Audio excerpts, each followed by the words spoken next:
So I suppose you haven't been able to practice anything on the previous speaking tasks. Yes, ma'am. So tomorrow is your last exam. So I think you'll get some time after that. Yeah. Because today we'll begin with writing. Just wait for others to come in. Let's see.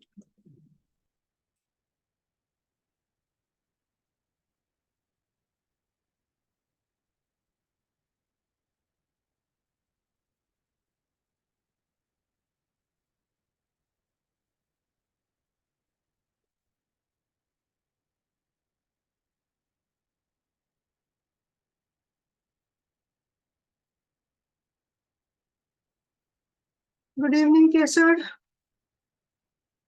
Good evening, ma'am. How are you? I'm good. Good. Yeah. So anything on your practice? Ma'am, I gave my first attempt of TOEFL this Saturday. You gave your first attempt. Yeah. Oh. How did it go? It was good, but during the speaking section, a lot of other students were also doing the speaking section. Yeah, that will happen. So I couldn't hear what I spoke. So I don't know about how I did in that. So how much did you get for your writing and listening section? Listening 25 Hmm. and reading 21. 21. Yeah. Okay. I think was you. stuck in last questions. Yeah, because you haven't practiced enough till now. Yeah. So that is a little problem. So you intend to take another attempt? If I don't reach up to the mark, then I will.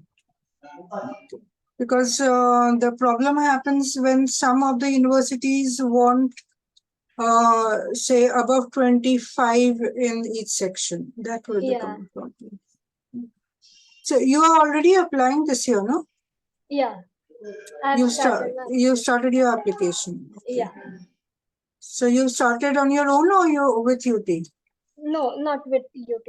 I Not with started on you. No. Now let's see, wait for your total scores.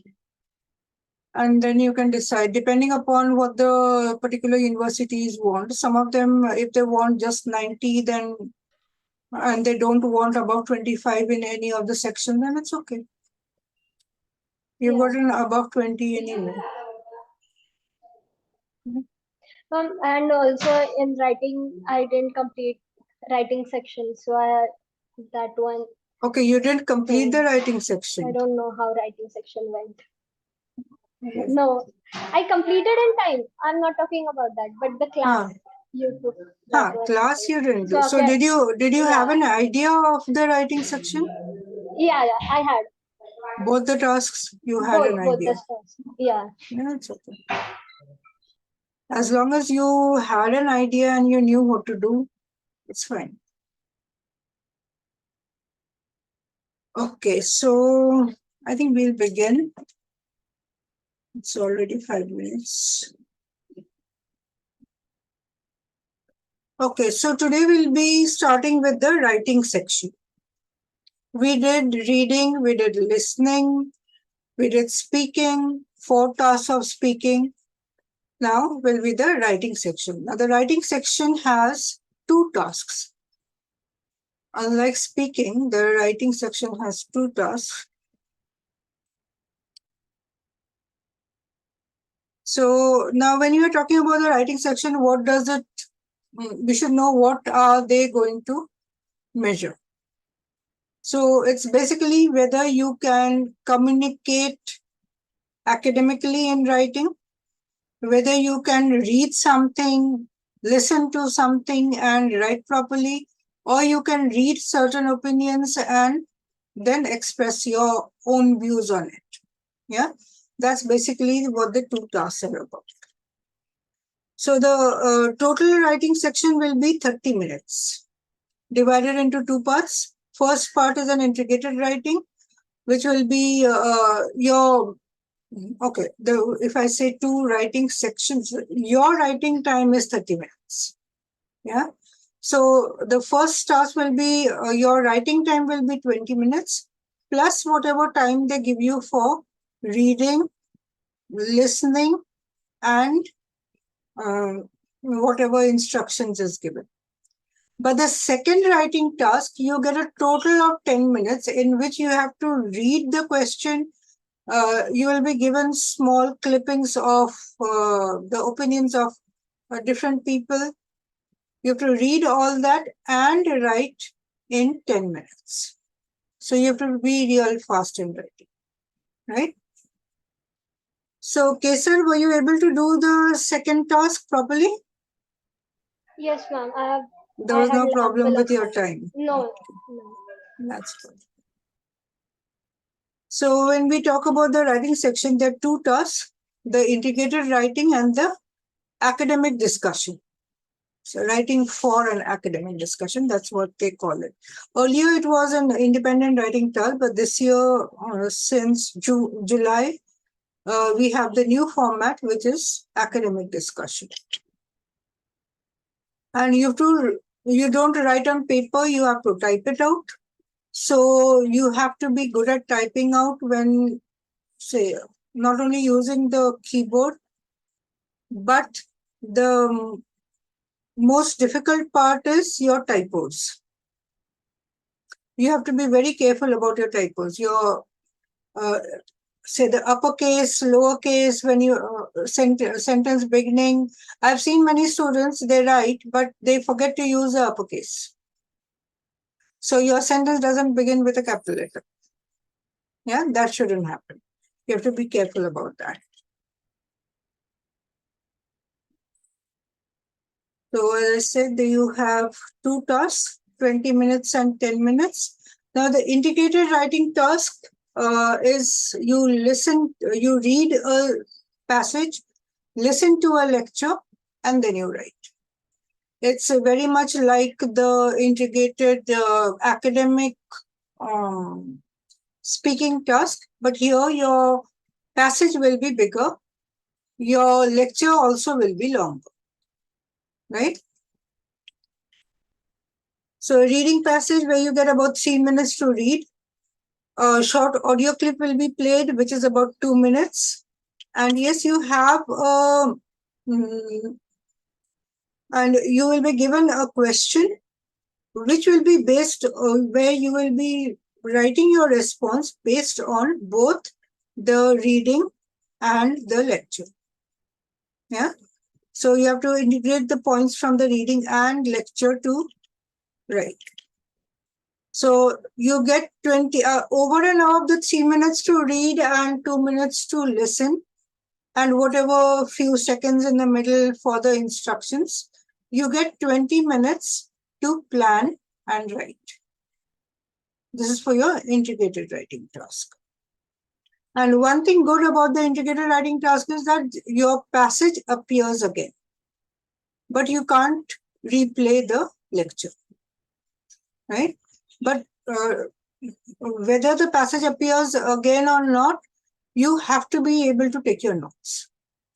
Now, the second task is the writing for an academic discussion, where usually you are given some postings, say a professor's opinion about or something he said about a particular topic. Then they will be given short paragraphs of what two students have said about the students' opinions about the same topic. And then you are asked to give your views on the topic. Yeah. So what do you think about the topic will come in.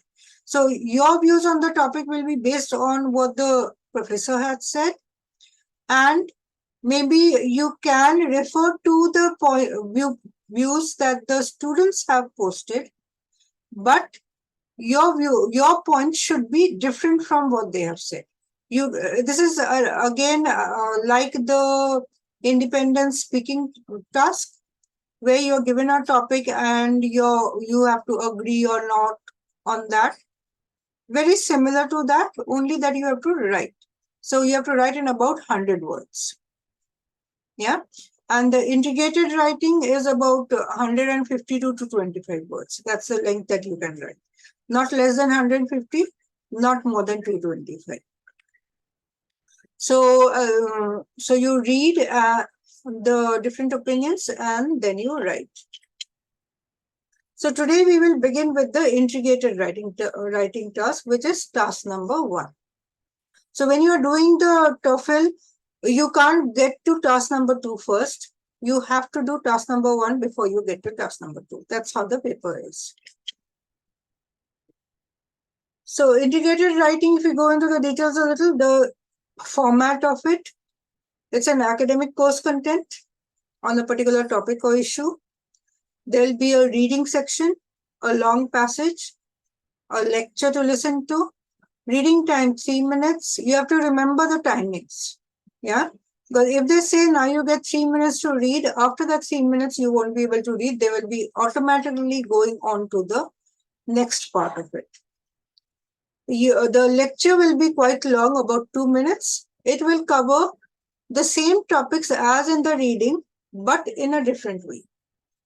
Say it may refute the points in the reading or may agree to the points in the reading. Yeah. And then you get 20 minutes, you write the essay that you write, it will be in a particular format, a minimum of 150 words, maximum of 225 words. So you shouldn't be writing less than 150. Yeah. And then don't even go on to writing. So they say 225, maybe 230 is okay, but not beyond that. Right? So Krishna, what was your word count? Kesar. Sorry, Kesar. 177. 177. Okay. Yeah. Well done. Okay, so now the main thing is what again we come to the scoring criteria. What are they going to judge you on? Yeah, so if you don't know what they are judging you on, it becomes a little difficult. So overall score is from 0 to 5. Now, one thing you have to remember, speaking section, each task is scored out of 4. Writing section, each task is scored out of 5. Then they'll give you a total score out of 10, which will be converted to a scale score out of 30. I'll come to the scale score also.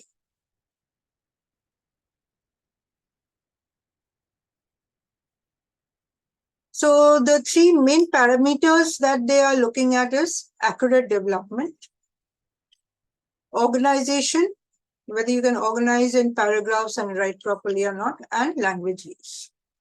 These are the 3 main things that you will be graded on.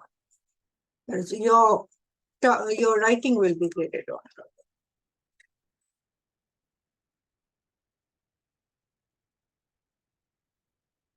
So you'll have 2 graders to grade your scores, and maybe a 3rd grader or an AI grader. The AI graders work mainly is to look at your language, your transition words, whether you have them or not, grammar, and the rest of it, whether your points are there, whether your organization is good, how you express yourself, those will be mainly what the human graders will be doing. So I already told you it's scored out of 0 to 5. Yeah, and another thing can happen, say the 2 graders who have scored your essay, maybe one grader has given you a 2, the other has given you a 4. In that case, a 3rd grader will come in and review the essay again, and then your final scores will be given. So, as I said, it's on your quality of writing, how well you respond to the main points from the passage and the lecture, and how you relate the points together. So, how you connect the points, that is important. So, when we say accurate development, what does it mean? We said you are scored on accurate development. But what does it really mean? KSET? Yes, ma'am. What does accurate development really mean? Like if I had my lecturer refute the writer of the passage, so I connected both the points. Like if he said something and he refuted it, I used some transition word to in a passage too. In the same passage I used. In the same, yeah. So you have to be able to select the important information from the lecture and the passage. Yeah. And so when you select the important information from the lecture, now lecture usually has some examples also. It will be, suppose it doesn't agree to the points in the passage. So the lecture will be giving certain reasons and examples for his or her disagreement with the points in the passage. Usually the passage will have 3 points and the lecture will be on those 3 points. Yeah. So the relevant information that we are talking about is important. So important information from the reading and the relevant information from the, so important information from the lecture and connecting relevant information from the reading. That is what you need, right? Now, it seems a little Greek at present, unless we actually do a passage. But why I'm giving you all the instructions and the summary first, so that when you begin with the passage, you know what you are looking for, right? Okay, when we talk about organization, it means how you have organized. So whether do you have 4 paragraphs or not? Do you have an introduction? Do you have 1 paragraph for each of the points? Whether you have your transitions or not. So that's what they are looking at. So paragraphs, transitions, and here, this is very important because here is where we get stuck. Avoid redundancy. Don't repeat points or don't repeat sentences, right? Usually it happens that you begin with something, then you go on and repeat it again. That when you do that, you are actually losing words and not coming to the point. So write to the point and it should be concise.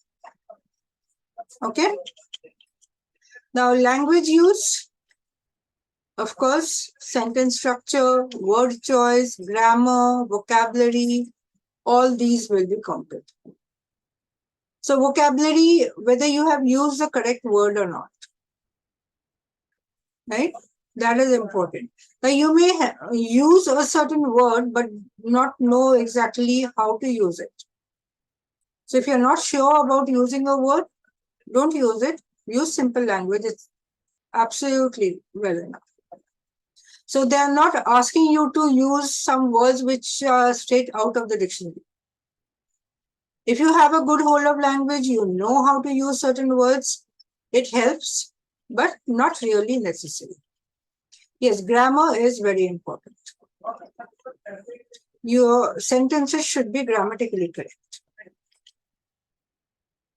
So now when we look at the scoring rubrics that IBT provides, for a score of 5, it reads, successfully selects the important information from the lecture, coherently and accurately presents information from both the lecture and the reading. So if you see, what is your focus on?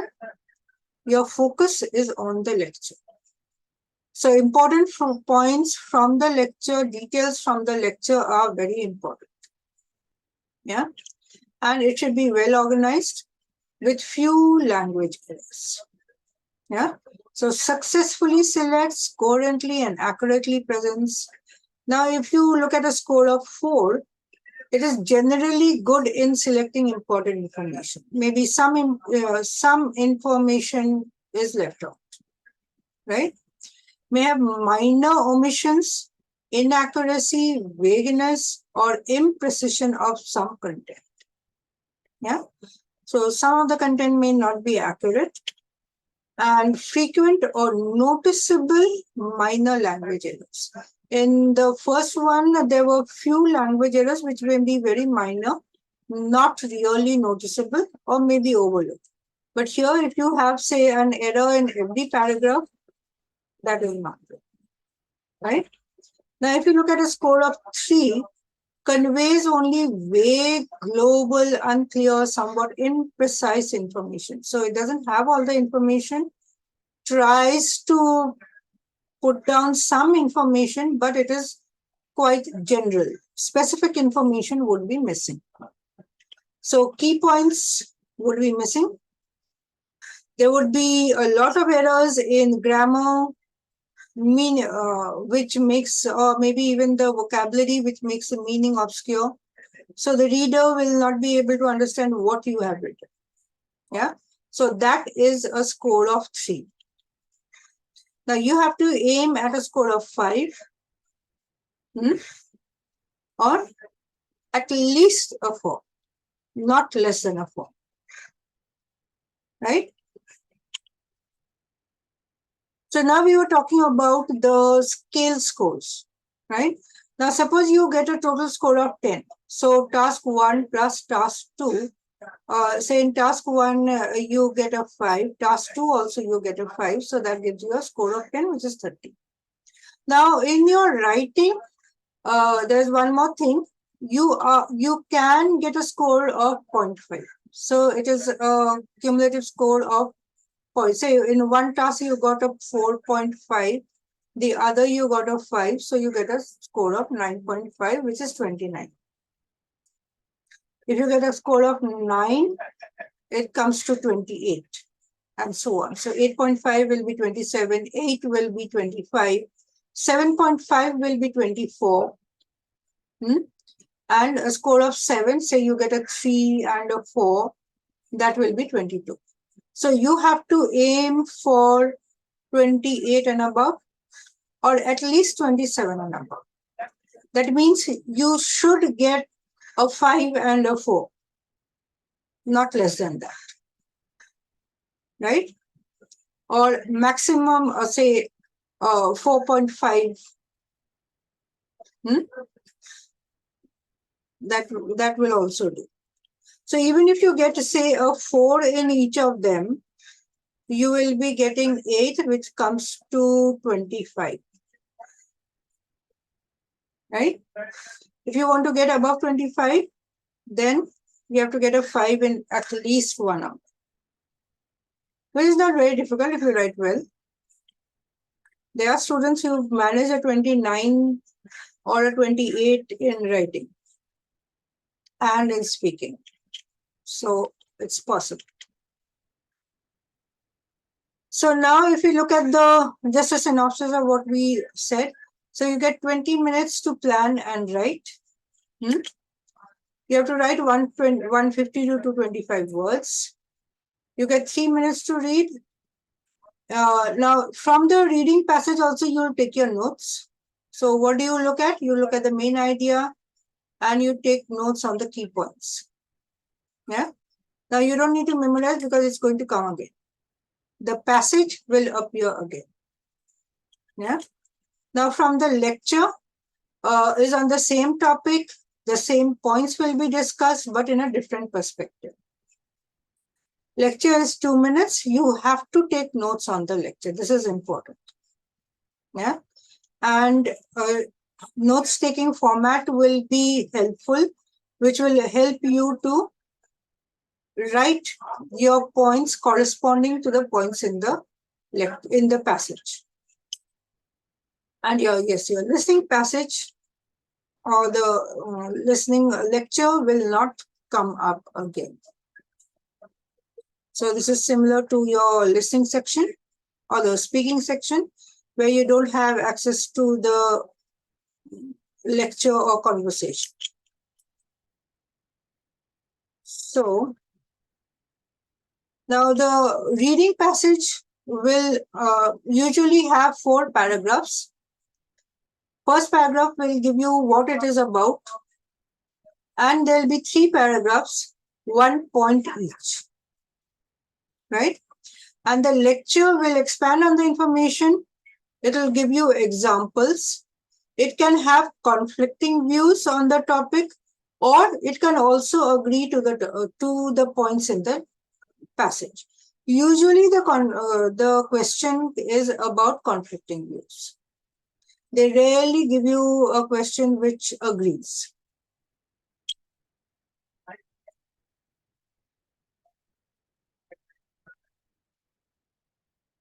Yes, Ayan, were you able to follow before this? No, ma'am, I just joined. You just joined. Okay. So you didn't join on your mobile while you were traveling? No, it's difficult because I don't get proper network and keeps on like disconnecting. Okay, we were just going through the introduction of the writing, integrated writing task.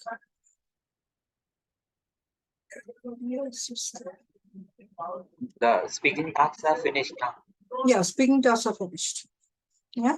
And if you missed anything, then you can look up the PPT. I've shared the PPTs on the group. You can download them and refer to them whenever you get stuck. Okay. Okay. So when we are talking about the lecture, we said that it can be conflicting views or it could agree. Usually you will get a question on conflicting views. Rarely we get something which is like it agrees to the points. And from the lecture, what do you usually get? You will get the reasons that respond to the ideas. Yeah. And so from the reading passage, you get the main idea. And then you will get 3 points that support the main idea. From the listening, you get specific points that relate to the specific points. So the 3 points that you get over here, the lecture responds to each of the 3 points. So you will get reasons and examples from the lecture. Yeah.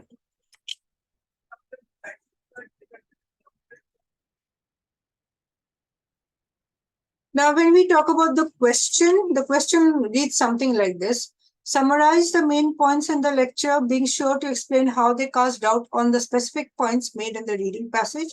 Now, one thing you have to remember, when they say summarize the points in the lecture, doesn't mean you have to put in all the points in the lecture. Only the important points are required. Yeah. So if you explain how they cast doubt, so from the question itself, okay, it is about casting doubts or the challenge the specific claims or arguments. Yeah. So it will begin with summarize the points made in the lecture and being sure to explain how they either cast doubt, challenge the arguments in the reading passage, or they can also say, being sure how specifically explain how they answer the problems raised, or they may even say just how they respond to the points made in the reading passage. So instead of telling you whether they cast doubt or challenge or agree, they may just say how they respond. Yeah. Or they may also, it can also be support explanations if that is the case, or how they strengthen. Now, any of these formats can come. So now if you see from the question, what is the question telling you to do? Summarize points in the lecture. First thing. Right? And how they are related to specific points in the reading passage. This is your second task. So it's not like you first summarize the entire thing and then go on to talking about the specific points. These are both connected together. So this is how you will respond. So when you are writing, how do you go about it? You recap each of the main points in the audio clip. Then you describe how it contrasts with the challenging the points in the reading passage. So you have, when you are taking your notes, you have your points from the passage, you have your points from the lecture. So the topic, point number 1, point number 2, point number 3, you take down your notes and you refer to your notes while you are writing. So each paragraph of your essay will refer to one particular point, right? And the examples from the lecture are very important, right? So as I said earlier also, your focus is on the lecture. Your focus will not be entirely on the passage. Your focus will be more on the lecture, and your passage will be a reference point to what the lecture is refuting or what the lecture is criticizing. Yeah, and this is very important. Paraphrase. Now, when the passage is in front of you when you are writing, you would tend to use the same words as in the passage. That happens. Yeah. In the passage, the author says, and you write the exact words. Avoid that. So, always paraphrase. Rewrite the main ideas in your own words. So, when you are writing in your own words, you will find that you are able to write it concisely. If you use exactly the same words in the passage, of course, if there are certain terminologies used, you will use a terminology. But other than that, you will paraphrase. You will paraphrase and make it concise. So any direct speech has to be changed to indirect speech. And yes, you can use the present tense while writing. The lecturer refutes the statements made in the passage. So instead of refuted, it will be refutes. So preferably use the present tense. And yes, your own opinion, this is very, very important. Own opinion, own points are not to be added. So maybe you forgot what the lecturer really said and you add your own point to it. That is not allowed. Okay? So you stick to the information from both the lecture and the reading passage. So you're basically analyzing the lecture and the passage based on what is given to you. Nothing more than that. Got it?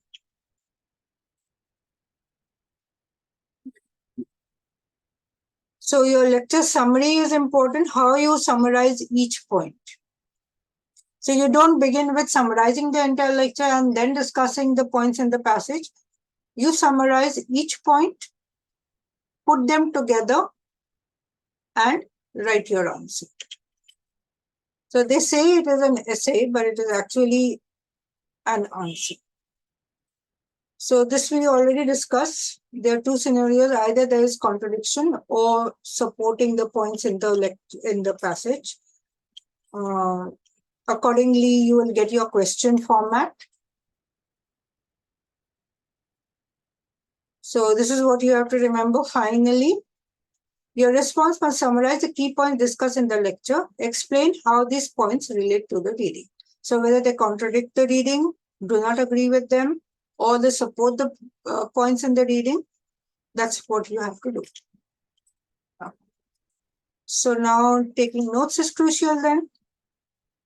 Unless you take your notes properly, you will not get your main points or examples. So from the reading passage, what do you take down? The topic, of course, the first thing, the topic you get from the reading passage. What is it about? Yeah. And then the opinion of the author and the supporting reason. So first point, second point, third point, the reason, and maybe an example is also there, which also you can take down. And but one thing you have to remember, all the points in the passage are not important. So when you are reading the passage, you should know which points are important, which can be left out. Right? So 3 main supporting ideas. Article begins with the main statement, followed by 3 paragraphs. Each one has a supporting main statement. Now from the lecture, what do you take down? Lecture follows the same pattern. So in the lecture, the three main points from the passage will be discussed. It may sometimes happen that the second point is discussed first and the first point afterwards. That could happen, but the 3 points will be discussed. Yeah. And so either support or refute the points made in the article. And it may include information. Sometimes the lecture may include information that is not related to the reading, which we can leave out, but important information should be taken down. So anything that is irrelevant or too many examples, maybe you can use 2 examples if 3 or 4 are given. Usually that will not be the case. So the question, as we already saw, summarize the points in the lecture, being sure how they challenge specific points or respond to specific points made in the reading. That's your question. Yeah. So now it's clear what you are getting into. What the lecture, what the passage is going to be about and what the lecture is going to be about. So this is how you are going to take down your notes. Again, we come to the column format. So you make your column, first is your passage, second column is your lecture. So from the passage, you get your main idea. That is from the first paragraph of the passage. You get the topic that the passage is dealing with. Point 1, example. Point 2, example. Point 3, example. While you are reading the passage, you have got these down. Now the details you need not take down because the passage will appear again. Right? But it will be helpful to take down the points and examples so that when you are writing, your points are in front of you. You don't have to scroll up and down the passage all the time. Right? Kesar, did you have difficulty while writing? No, ma'am. No. Okay. Now, from the lecture, what do you take down? Corresponding point, the response of the lecture, the reason given, and example. Right? So, corresponding to each point, you will take down the reason, example from the lecture. Clear? Ayan, is it clear? Yes, ma'am. Okay. So, it will be something like this. So, you have a science research, then economic benefits, long-term survival, whatever it is. So something like this it will look like. Now we come to how to structure your essay. They said that the structure of the essay is important, right? The format of your essay. So first thing we said that you should have paragraphs and there should be a smooth transition. The flow should be good. So how do you get your flow? Arushi? In an essay, how do you maintain the flow? By using transitions. By using transitions. Yeah. So there'll be you'll be using transitions from one paragraph to the other, and also transitions within the paragraph when you're moving from one point to another, or maybe you are moving from a reason to an example. You will be using transitions. So you'll be taking up just the relevant points. So you'll be writing 4 paragraphs. Yeah.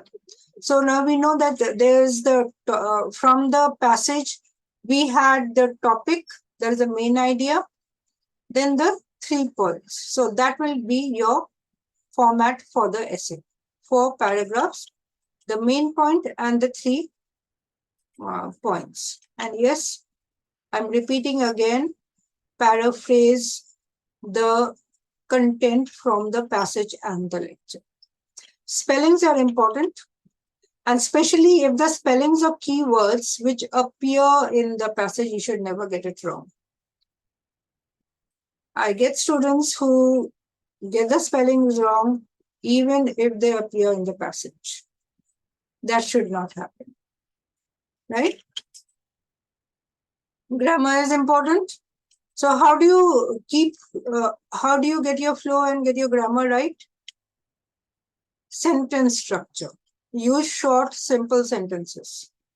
If you use complex sentences, what happens is you don't know where to put in your punctuation, where to use your transition words, or your say maybe you used and too often or but too often. So keep your sentences short. The moment you see that your sentence is going longer than 2 lines, break it up into 2 sentences, right? And yes, sentence variety is also important, because when you are dealing with a passage and a lecture, where for each point you are saying the lecturer disagrees to this and the passage says this, you tend to have the same sentence variety throughout. So you have to work on sentence variety. So how will you work on sentence variety? Using different terminology. So we'll come to the terminology also. And yes, transition words, as I said, were important. So your essay structure will be something like this. 4 or 5 paragraphs, usually 4 paragraphs, unless you want to put in a concluding paragraph or you have 4 points. It may sometimes happen that you have 4 points, but usually you have 3 points. So your introduction, general statement about the relationship between the lecture and the reading passage. Yeah.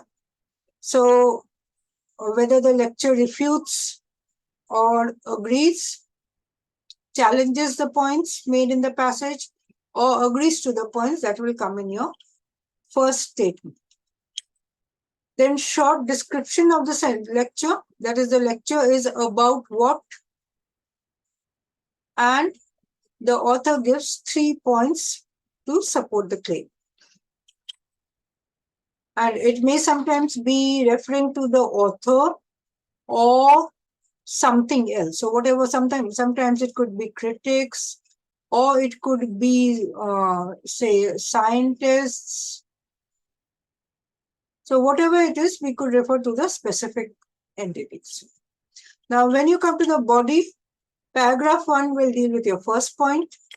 So it will be paraphrasing the point from the lecture, connecting it to the point from the passage. Yeah. So contrast and compare with the reading. Give detailed, specific examples from the lecture, if there is.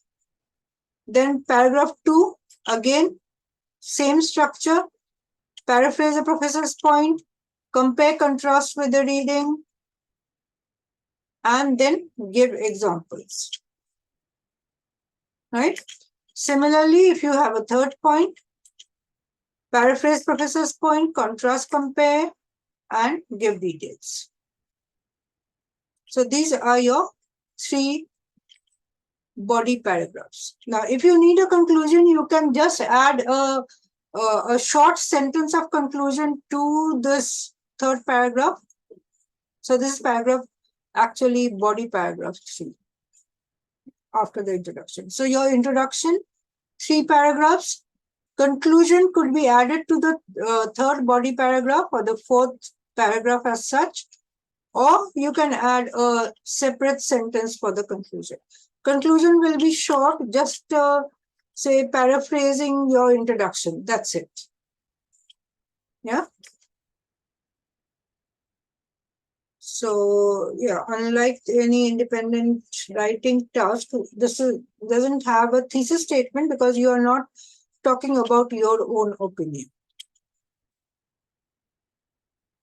So now we need a template also.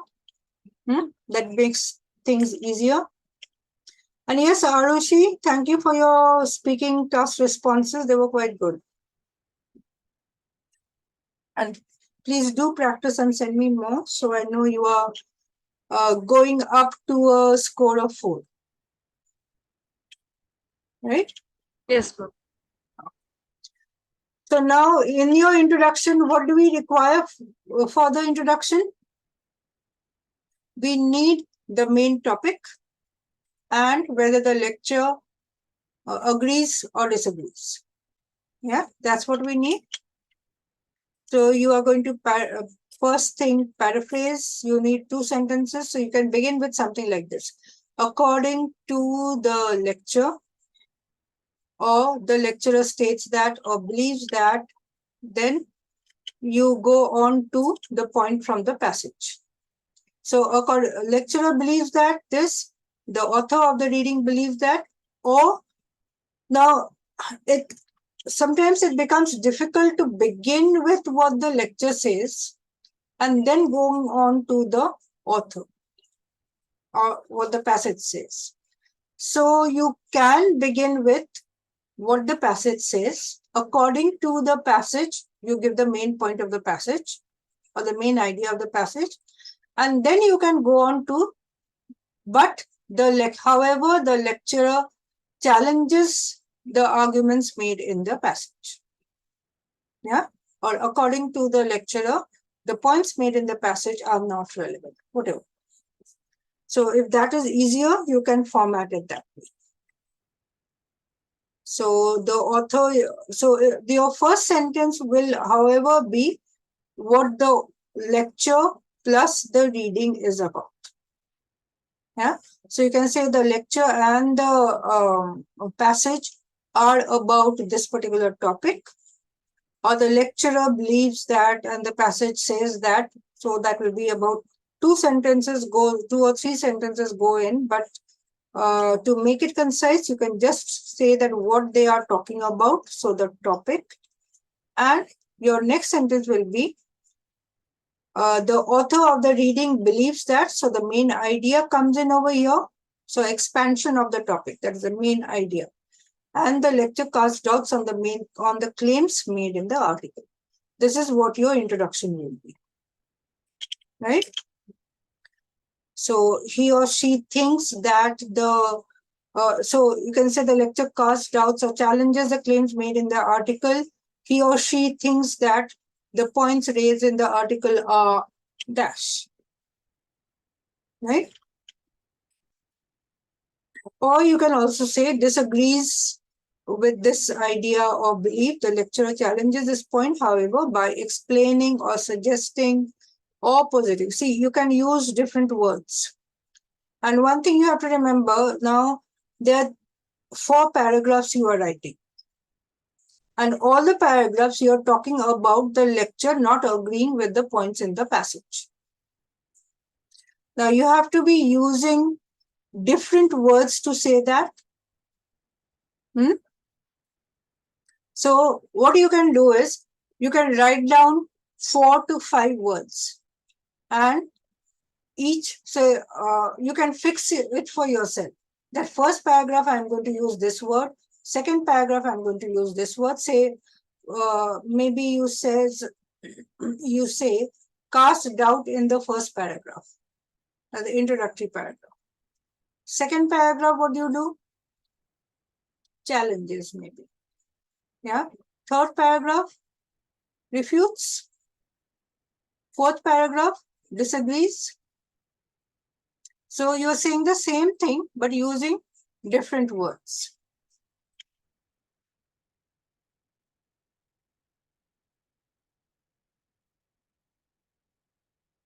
Now, suppose the lecturer is agreeing with the views in the passage.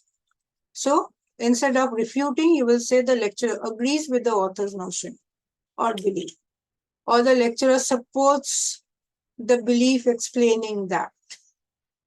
Right? And then each body paragraph will deal with one particular point. So your structure is 3 body paragraphs, 1 introduction. Right?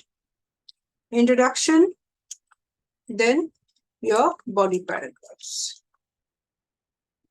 So body paragraph 2 will be your second main point.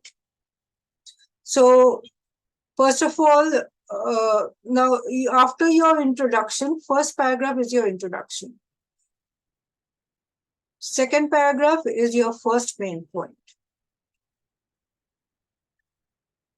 So in the second paragraph, how do you introduce your main point? First of all, the author points out that, yeah, or it is mentioned that, or the passage mentions that this point is challenged by the lecturer, right? Now here, the point that you are mentioning should be concise. You don't have to pick up the entire paragraph from the passage and put it down. You just put down the point in just about one line or 1.5 line. So it should not be more than one sentence, right? And then you come straight to what the lecturer is doing. Lecturer challenges the point, and then you give the explanation that the lecturer has given.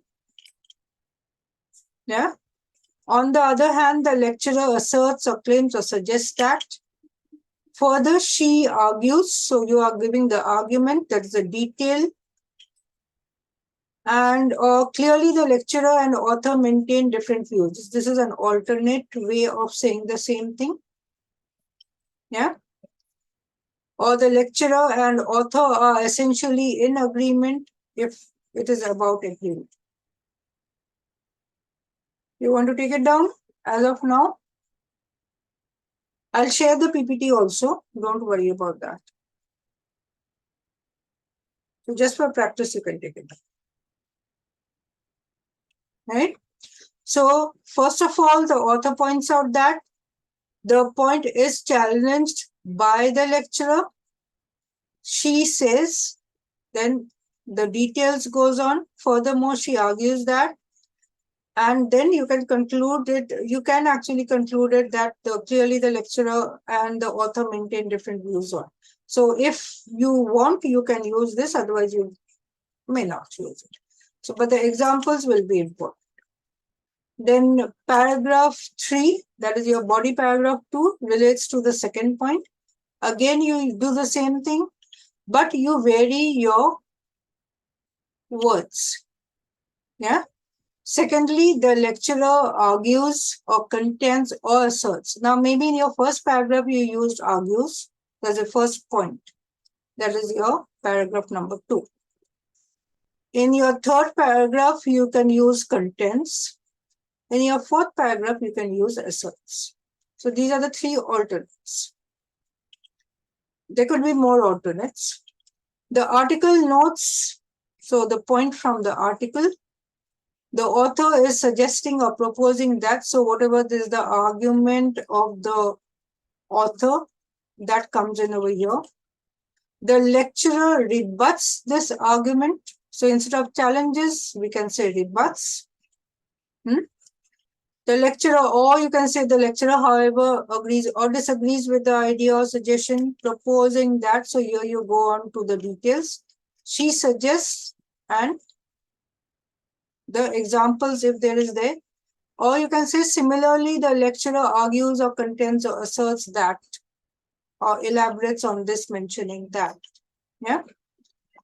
So any of these can go in. You have to fix a format for yourself.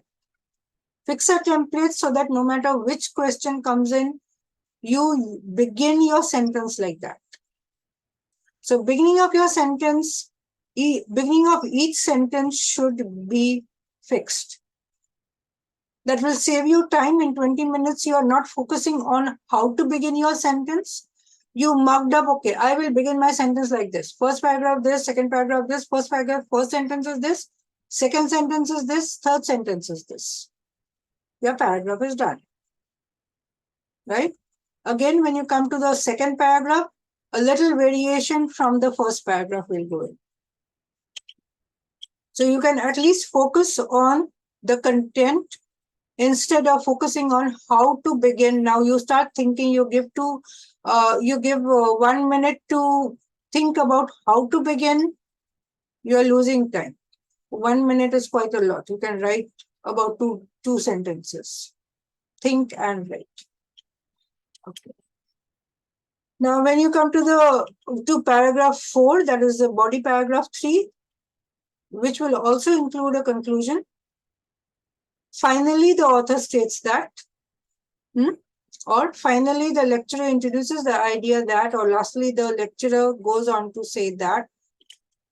The article establishes that, instead of says, you can say establishes, or argues, or contends, or asserts. So you have 4 words which you can use alternatively in the 4 paragraphs. The lecture, on the other hand, posits that. So what does the lecture say? Posits you can use. She puts forth the idea that, or you can say, on the contrary, the lecturer argues that, if you haven't used argued earlier. Right?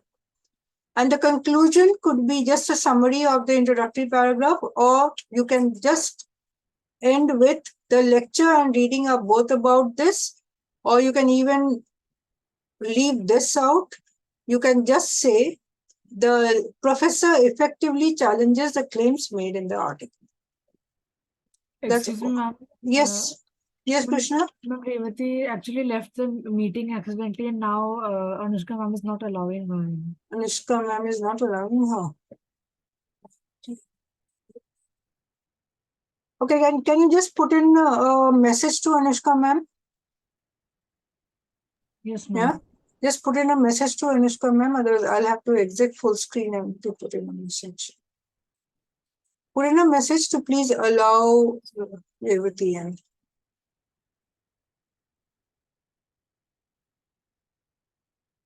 Okay, I think I can.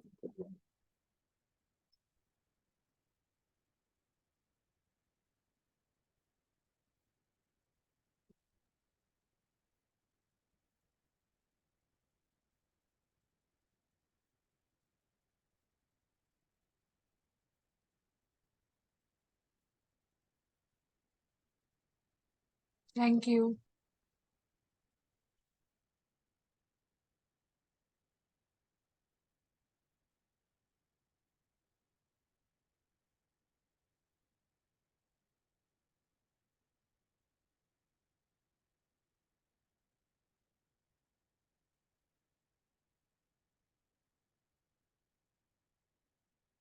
Okay, so the conclusion will be a short 1 sentence, nothing more than that.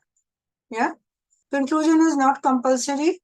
Your dealing with the specific points and the introduction is more important than the conclusion. Right?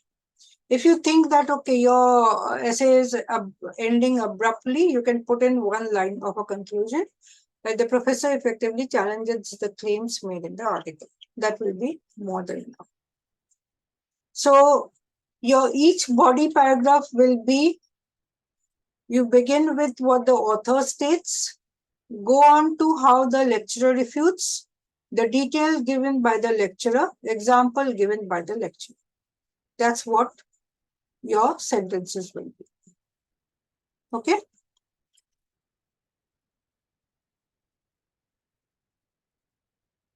You can just say, in conclusion, the lecturer and author appear to be in agreement or disagreement, or you can say the lecturer effectively challenges the claims made in the article. That will be just about enough. Got it? We can move on. Krishna? Yes, ma'am.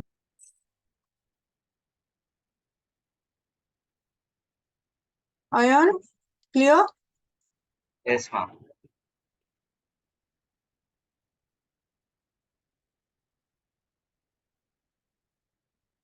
So now just to get back to reminding you what is necessary.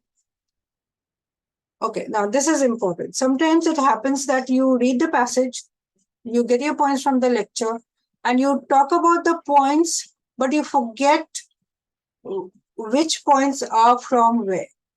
So this is important. Remember our format, when we are doing our template, the author says this and the lecturer refutes. That should be important.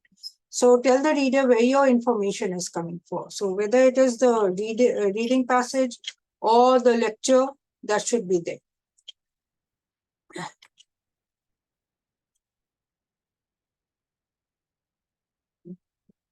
So yeah, this will help you according to the lecture or the reading states or according to the speaker or lecturer, whatever you want to use. The reading made the point. So any point you make, you have to put in. So if you're introducing a point, whether it is from the reading or from the lecture, should be there. If you are expanding on the point, you don't need to say that. But introducing a point in the paragraph,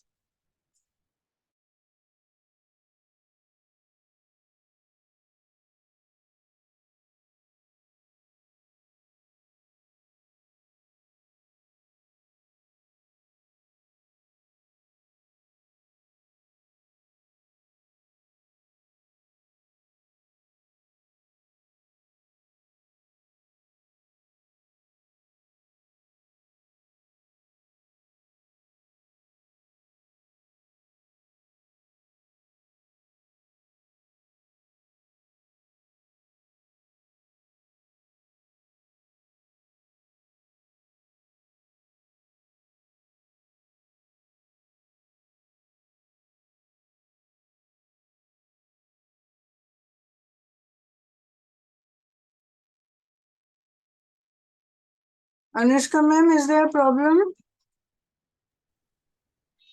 हाँ sir बोलिए. हाँ ma'am बोलिए, क्या हुआ? कुछ problem हो रहा है क्या? नहीं, क्या हो गया मैम? नहीं, अचानक बंद हो गया था.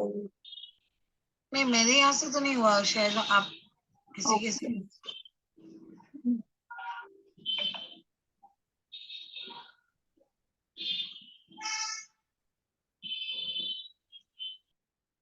Just a moment.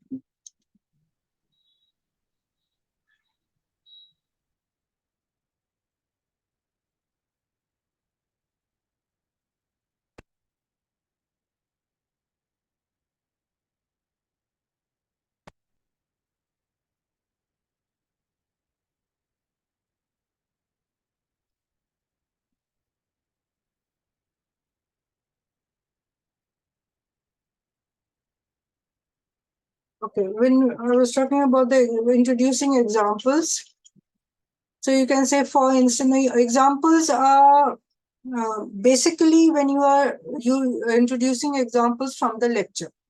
So the lecturer is challenging the point made in the passage and she gives an example. So for instance, or as an example, in addition can also be used. In addition, she says, or he says, we can use these as introducing examples. Okay, now we were talking about the disagreement words. How do you vary your sentence structure using different words? So you can say objects to a particular point.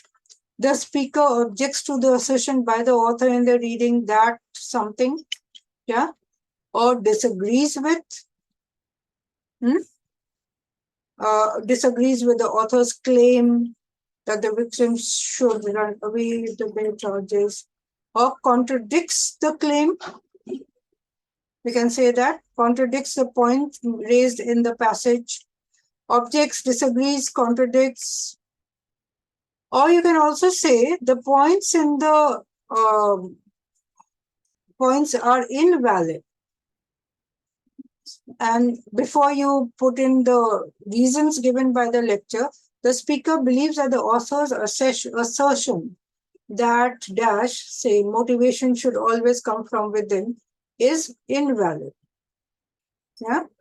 So you can use invalid, or these arguments can be challenged. So you can say these arguments one by one are challenged by the speaker in the listening passage. So this will be usually in your introductory sentence. So in your introductory paragraph, you can say the points raised by the passage or points raised by the author are challenged by the speaker or the lecturer right? Or in an extreme case, you can also use absurd or ridiculous, which is not really required. The claims are unfounded, you can say rather. That would be better. Yeah, the claims made by are unfounded, or the points raised are unfounded, or the arguments are unfounded. It can also be like not to be taken. The speaker does not take this claim seriously. So, and if it is a, say, it's talking about a scientific experiment or a thesis, and you can say the claim has no scientific basis. So the author in the reading passage claims that dinosaurs might have become extinct because they ate poisonous plants, which caused the great beasts to overdose. However, the speaker believes that this overdose theory has no scientific basis. So that can also be used. So these are various ways in which you can, or disputes is disagrees, disputes, refutes, challenges. 4 words you've got to use. The author claims that the new cafeteria changes will benefit the student body by providing a healthier variety of food choices. However, the speaker disputes this claim by providing 2 reasons. Yeah, or by providing reasons. So these are the different ways you can bring about variation in sentence structure. Right? So now let's see. So now we look at an entire essay template. You're talking about specific templates for specific paragraphs. Now, what if you use the template, what will your essay look like? So the article introduces the topic of whatever the topic is. More specifically, the writer discusses a particular, say, what it is about. So the topic, then the main idea. So here we can talk about the main idea. The lecturer in the listening passage disagrees. He believes that, so the main argument relating to the main idea, and attacks each of the claims made in the reading. This is your introductory paragraph. Now, if you just mug up a template, you'll just have to fill in the blanks with the points from the passage and the lecture. You can use this. Now, coming to the second paragraph. In the reading, the author begins by stating that, so the first point in the passage, the lecturer, however, disagrees. He states that, so the first counter argument made by the professor in the lecture, he goes on to say that, so additional detail can be used. You can use this format. Now coming to, this was your introduction. This was your point 1. Now point 2. The author also claims. Now here we say in the reading, the author begins by stating, the author also claims that, so you put in your second point. Again, the lecturer believes there are flaws in the writer's argument. You can use it something like this. Flaws in the argument. So instead of just saying disagrees, you can say flaws in the argument. The speaker holds that. So instead of saying that the speaker says that, the speaker holds that.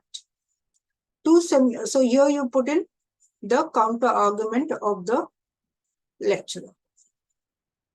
Got it?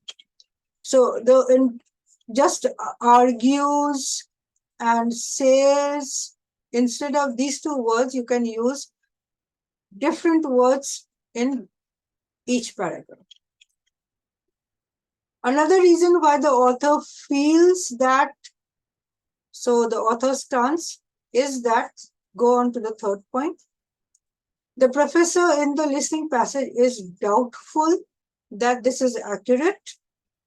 He suggests that. Now, instead of says, what you are using, suggests. Suggests that, then you go on to the details of the counter argument.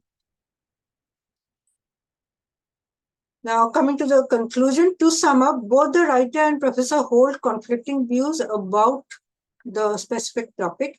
It is clear that they will have trouble finding common ground on the issue, or you can just say that the lecturer successfully counteracts each point raised in the reading passage or raised by the author.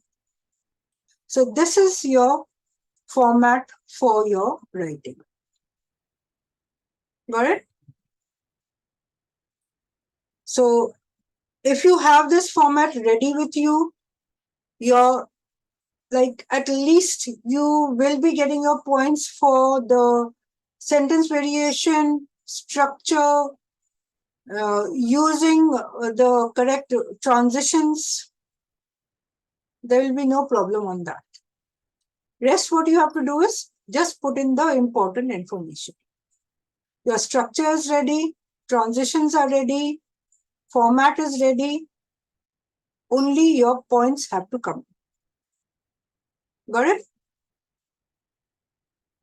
So it's okay if you use exactly this or put in a little variation of the words. Right?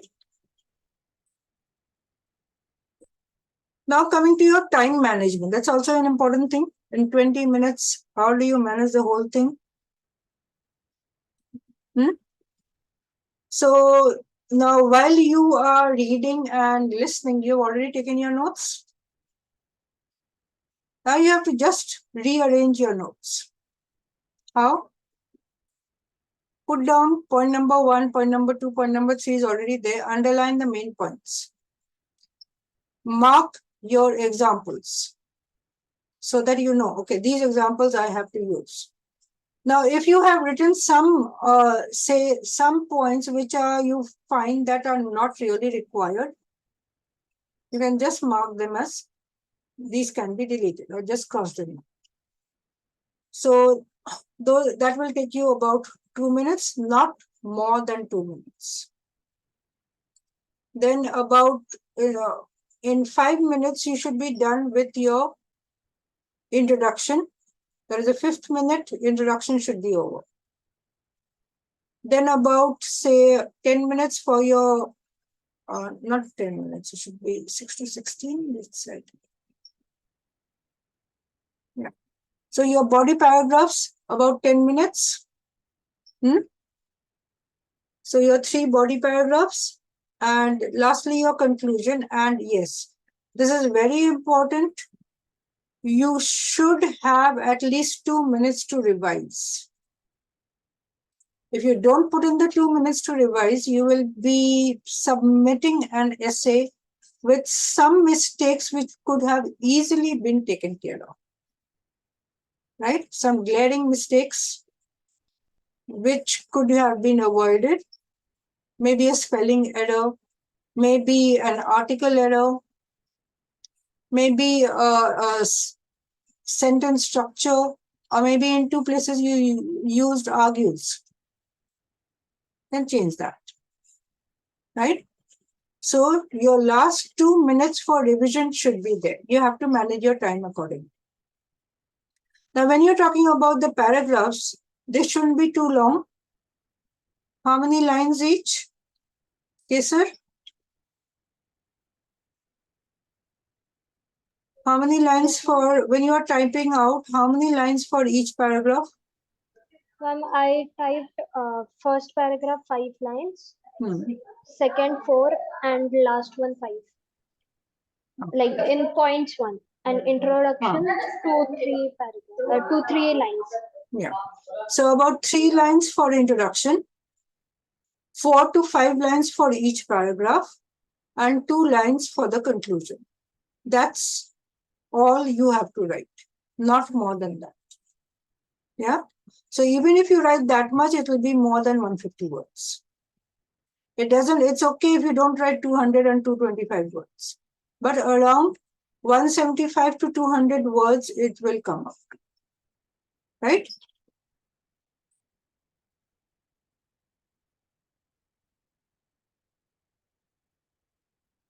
So now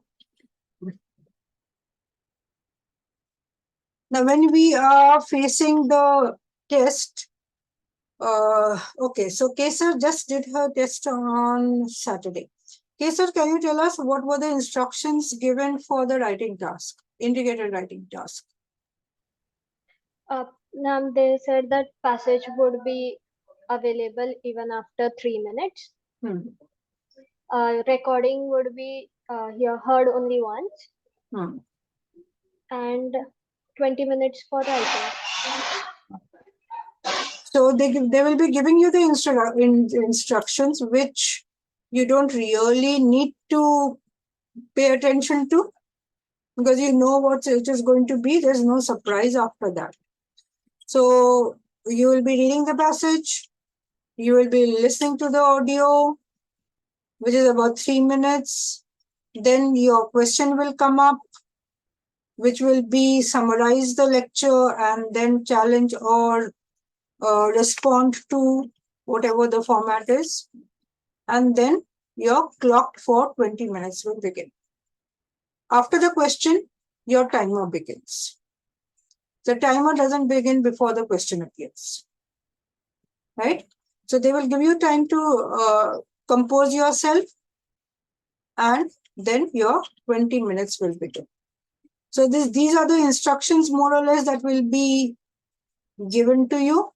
They'll be read out to you. They will give you some of the instructions. Some of them will be on the screen. You know what they are because you have practiced. So you don't really need to focus on this. Instead, you get this additional time to focus on planning your essay.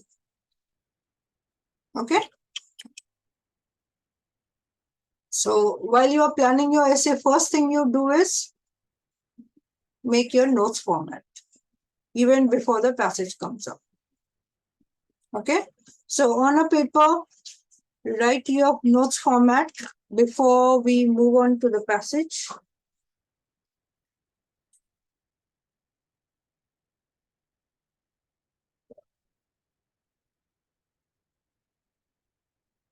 Done?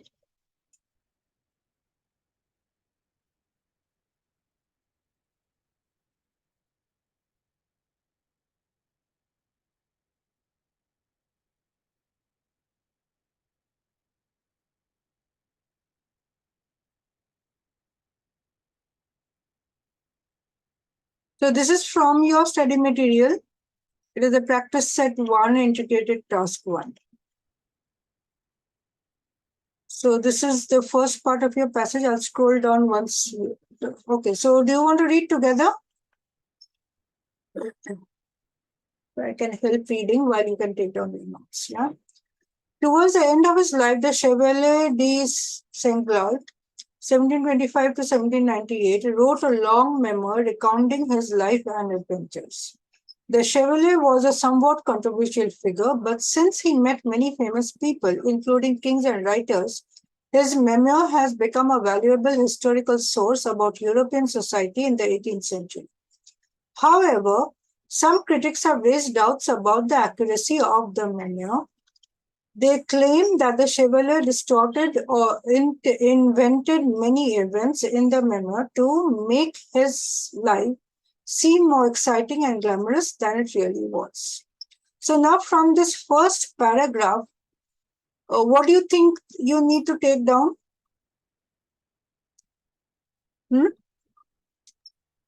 About the memoir. About, this is your main part. So what the accuracy of the memoir. Now, whether the Chevalier was a famous person, whether he influenced the society or not in the 18th century, all these are additional information, right? Main thing is that the critics claim, now here it is not the authors, it is the critics, raised doubts about the accuracy of the memoir. They claim that Chevalier distorted or invented many events to make his life seem more exciting and glamorous. So this is what you need in your introduction, right? Now, if you see, this is your first point. For example, in his memo, the Chevalier claims that while living in Switzerland, he was very wealthy, and it is known that he spent a great deal of money on, parties and gambling. However, evidence has recently surfaced that Chevalier borrowed considerable sums of money from a Swiss merchant.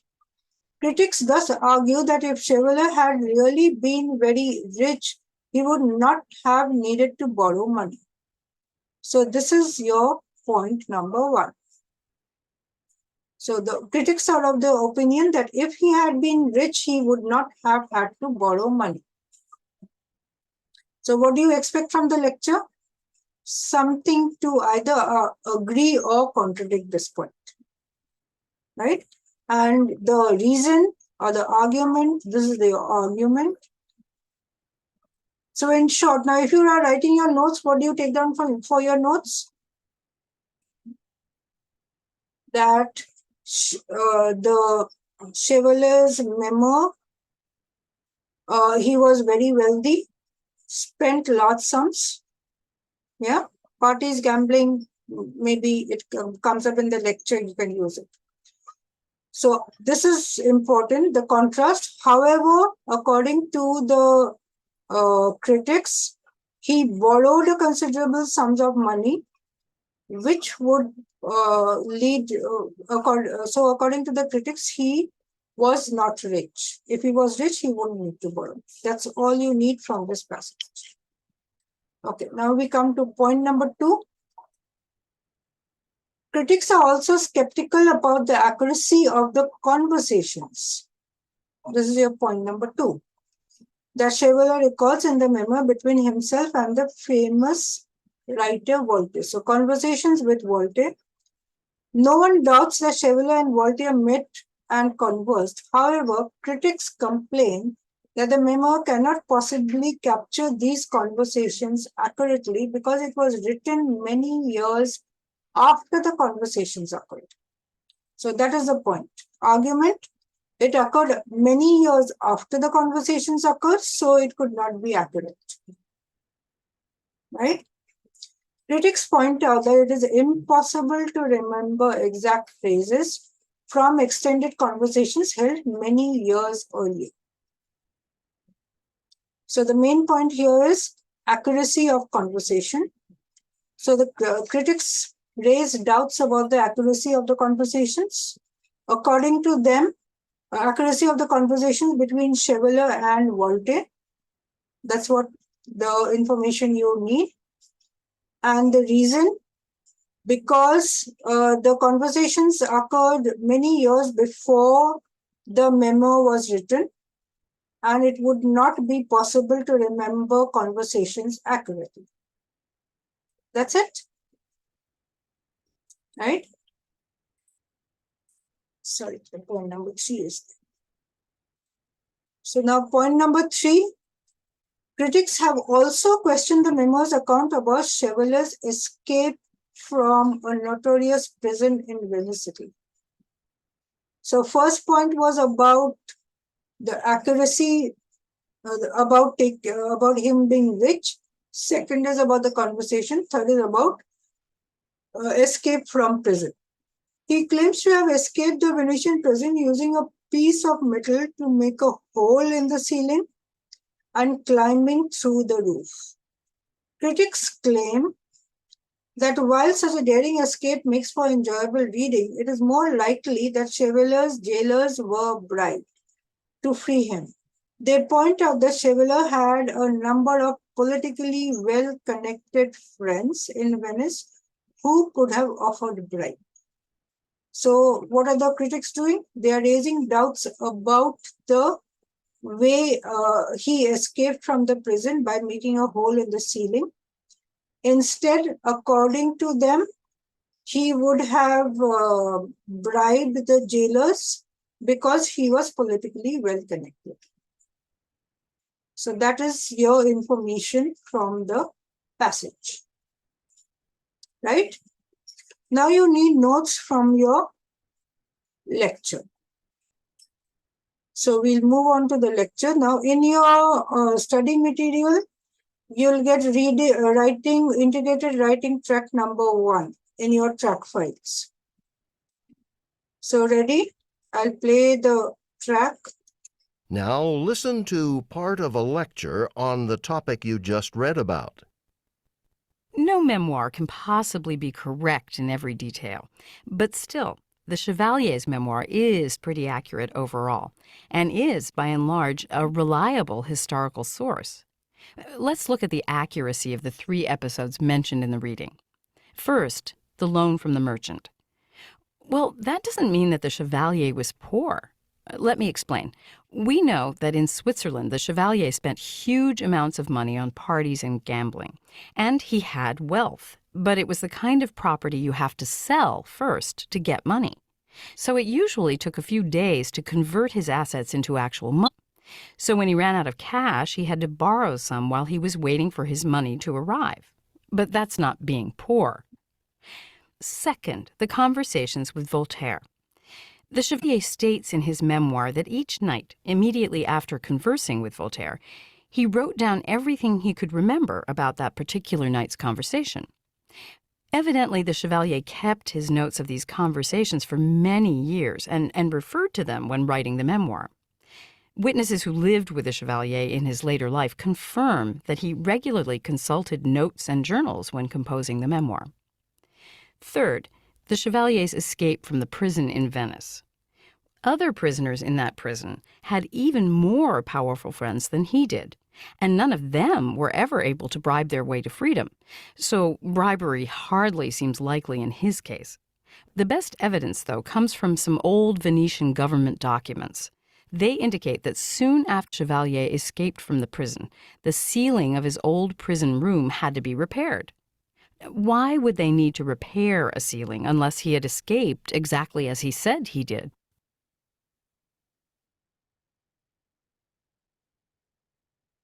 Okay, so that was the lecture specific to the 3 points.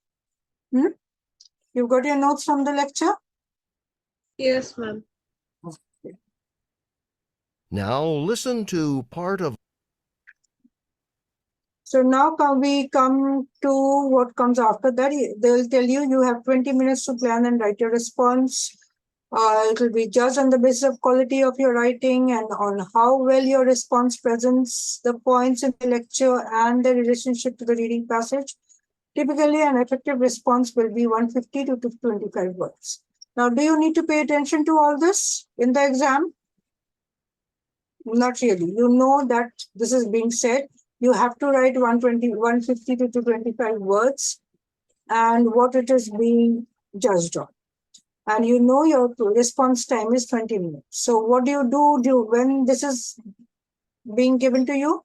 You go straight to the question. Summarize the points made in the lecture, being sure to explain how they respond to the specific points made in the reading passage. So now, even before you read the question, you read the passage, you heard the lecture, you know exactly what it is about. You know that the lecturer refutes the points made in the passage or the claims made by the critics. So obviously it is about refuting the claims. So even if you don't read the question, you know what it is going to be. So this time of about, say, 15 seconds or so, you will be using to plan. Even before they tell you that now you will get 20 minutes to plan. Right? So then you have made your points. So now this is what your points will be. Now this is more or less the outline of your essay. Right? So the point from the reading will be in the memo, Chevalier claims that he was wealthy while living in Switzerland, but since the Chevalier is known to have borrowed money, he cannot be very rich. So that is what the critics are saying. Now remember one thing, What is the main thing I told you?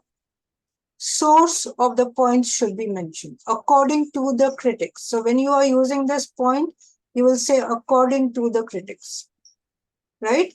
Second, so the counterpoint made in the lecture is Chevalier's wealth was in the form of property, which had to be sold to generate cash. Now, whether he was partying or not, is that important? Not important. What is important?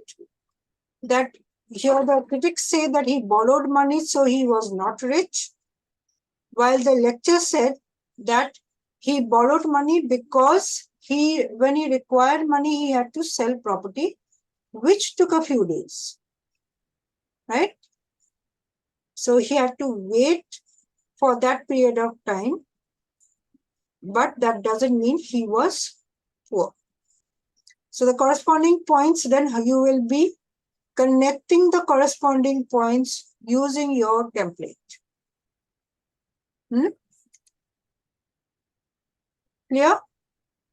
Now, if you come to the second point, if you just put your points, put all your information together, the memo claims to recount accurate conversation between Chevalier and the famous writer Voltaire.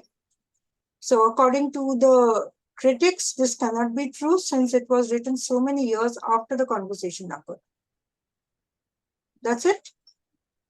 You can expand on it a little bit, maybe. Now, from the lecture, what did you get? According to the lecturer, each night after the conversation took place, Chevalier wrote down everything he could remember from them, and he referred to those notes when he was writing the memo. And yes, this is important about the witness. Witnesses confirm that when writing his memo years later, he regularly consulted these notes. So this is the important information from your second point. In your third point, what did you have? The escape from the prison. Memo states that the Chevalier escaped from a Venetian prison by making a hole in the ceiling, climbing through the roof. This is unlikely, since, so here you will add, according to the critics, this is unlikely, since the Chevalier could have asked politically well-connected friends to offer his jailers a bribe to free him. Now, when we come to the lecture, other prisoners who had even more powerful political connections were never able to bribe their way to freedom, so the Chevalier probably couldn't either. Also, prison records indicate that soon after Chevalier's escape, the ceiling of his room in the prison had to be repaired. So these are the points from the passage and the lecture. You have to use the points to write your own essay. And that is your assignment. Writing the essay. Right? Follow the, so you will write a template for yourself using different transition words, different words for each paragraph to introduce the part of the reading and introduce the points from the lecture. Whether the lecture refutes, challenges the points made by the critics, that will come, right? So this will be your essay structure again. Introduction, body paragraph 1, body paragraph 2, body paragraph 3, short conclusion. 1 sentence of conclusion, 2 lines. Right? So your template you can use. You can in fact use the full essay template, or from this you can choose a particular template and write it down first before you write your essay. Okay?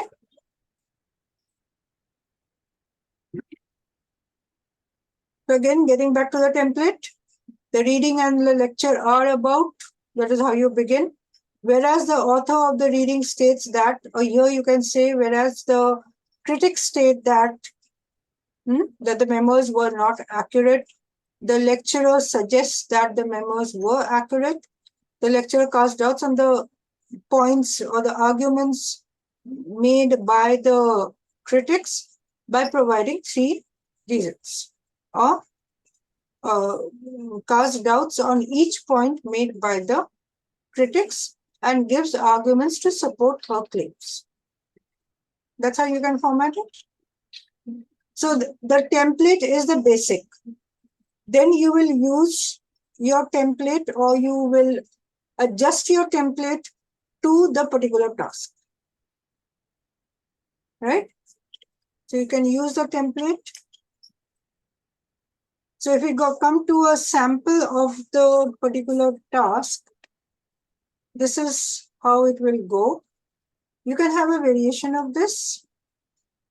The reading and the listening are about the memos of Chevalier de Sengat, who was a very controversial figure. Yeah. The author of the reading feels that his memo is not historically accurate. Professor, on the other hand, thinks that the memo is a reliable record. He casts doubts. This case was she. She casts doubts on each of the ideas presented in the reading. Yeah, so each of the ideas is doubtful. First of all, the author points out that in the memo, the Chevalier claims to be very wealthy. Or you can, instead of author, you could say critics point out. He says that recent evidence, however, suggests that the Chevalier needed to borrow a lot of money and therefore he could not have been rich. The lecturer casts doubts on this claim. She observes that the Chevalier was rich, but since he did not have cash that he could spend right away, he had to borrow money. She states that he needed to borrow money while waiting for his assets to be converted into money he could actually use. So that's it for your first point. The point from the passage, the lecturer casts doubts, and the counter argument. Done? Coming to the second point, you can begin with secondly, the author contends that, instead of states that, or what was it before? The author points that. So points, next we come to author contends that the conversations recorded in the memo may not be very precise.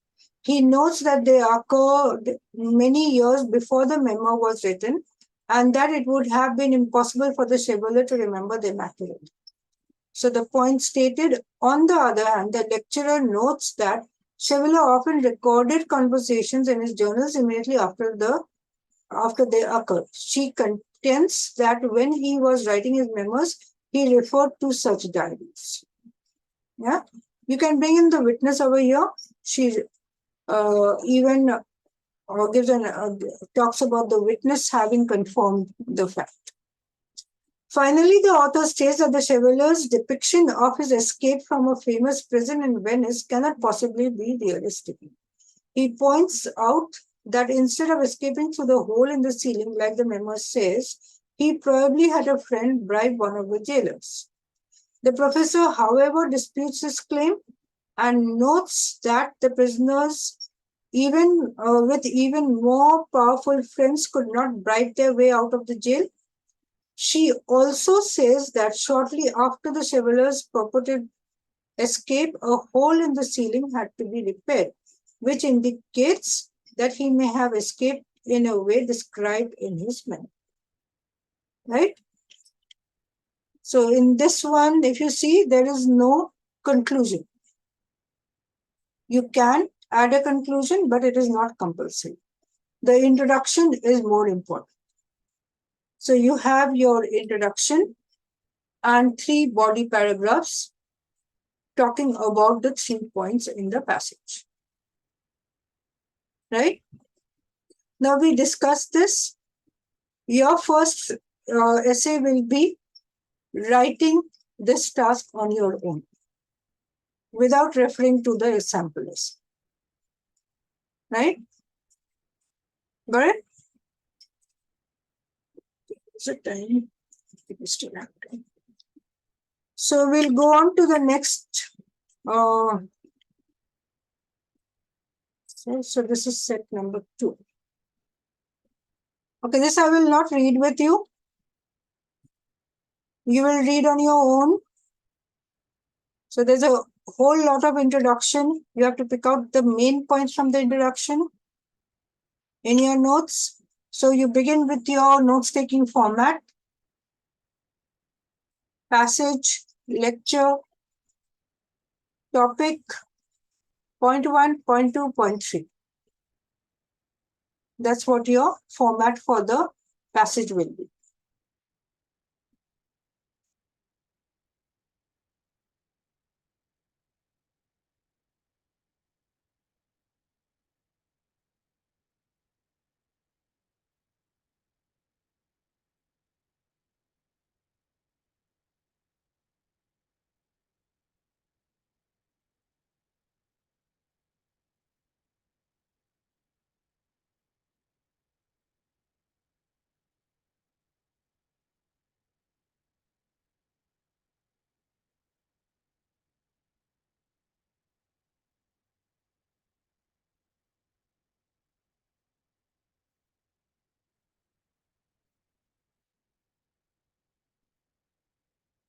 So from your first paragraph, what do you get? That certain companies issue advertise their products as eco-certified. And what is eco-certification? It is a worldwide certification given to companies which meet ecological standards. That's all you need. But so you have, however, the wood companies of United States do not want to adopt to the eco-certified products. Yeah. So you have your first reason.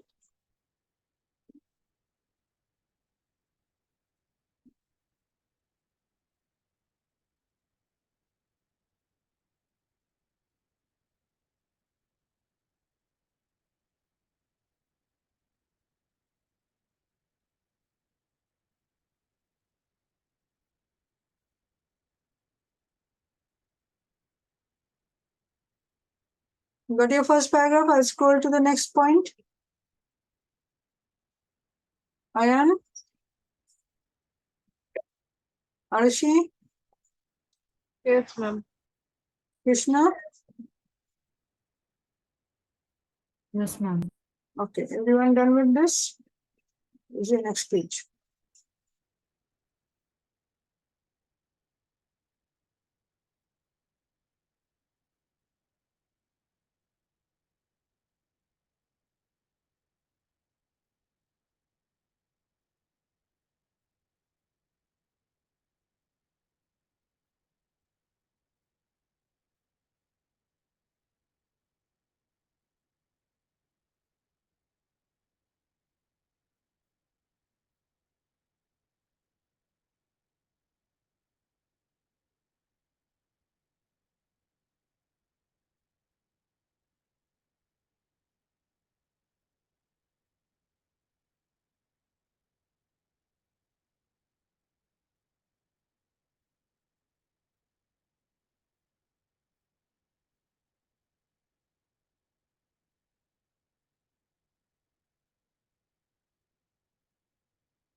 So got your points from the passage?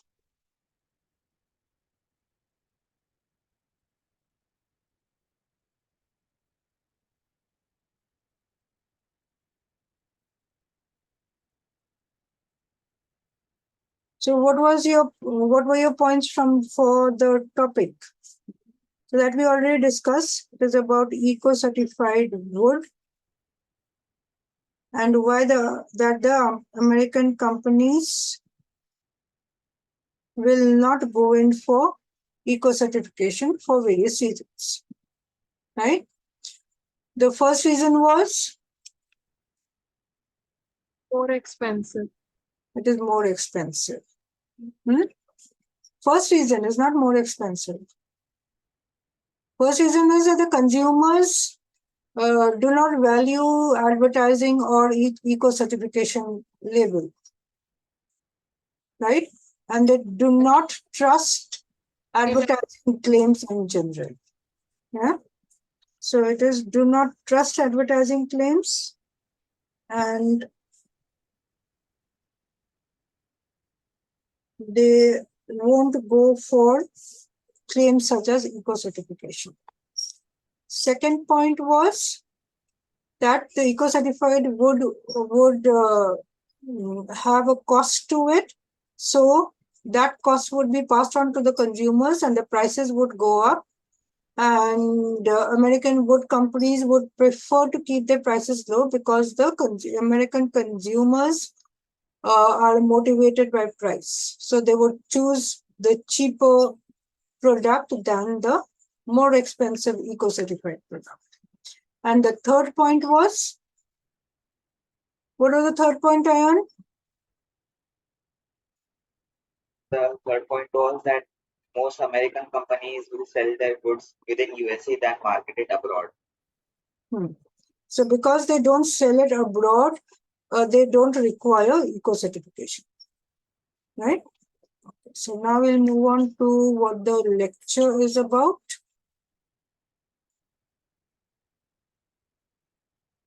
Well, despite what many people say, there's good reason to think that many American wood companies will eventually seek eco-certification for their wood products. First off, consumers in the United States don't treat all advertising the same. They distinguish between advertising claims that companies make about their own products and claims made by independent certification agencies. Americans have a lot of confidence in independent consumer agencies. Thus, ecologically minded Americans are likely to react very favorably to wood products ecologically certified by an independent organization with an international reputation for trustworthiness. Second point, of course it's true that American consumers care a lot about price. Who doesn't? But studies of how consumers make decisions show that price alone determines consumers' decisions only when the price of one competing product is much higher or lower than another. When the price difference between two products is small, say less than 5%, as is the case with certified wood, Americans often do choose on factors other than price, and Americans are becoming increasingly convinced of the value of preserving and protecting the environment. And third, U.S. wood companies should definitely pay attention to what's going on in the wood business internationally, not because of foreign consumers, but because of foreign competition. As I told you, there's a good chance that many American consumers will be interested in eco-certified products. And guess what? If American companies are slow on capturing those customers, you can be sure that foreign companies will start crowding into the American market, offering eco-certified wood that domestic companies don't.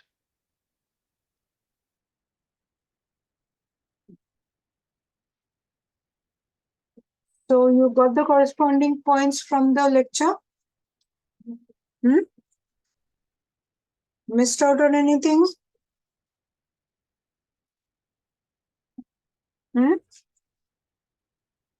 Revati? Got all your points? Ma'am, I tried my best. It's okay.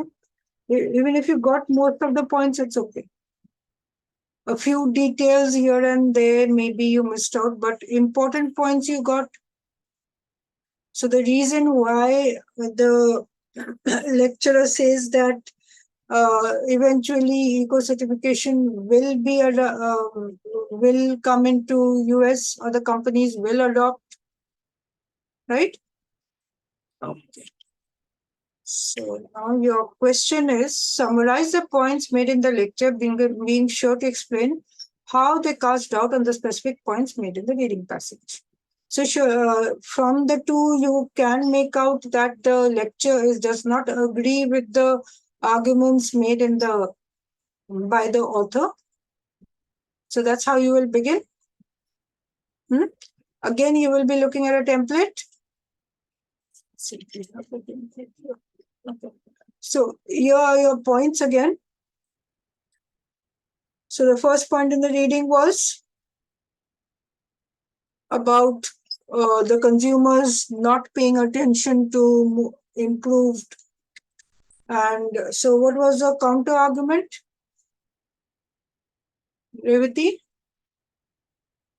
Are you there? Yes, ma'am. Yes, ma'am. Yeah. So what was the first counter argument by the professor? Ma'am, he said that not all the American consumers treat all the advertisements same. They think that they have more confidence in the independent agencies. Right. So they will value the claims made by the independent agencies. Okay.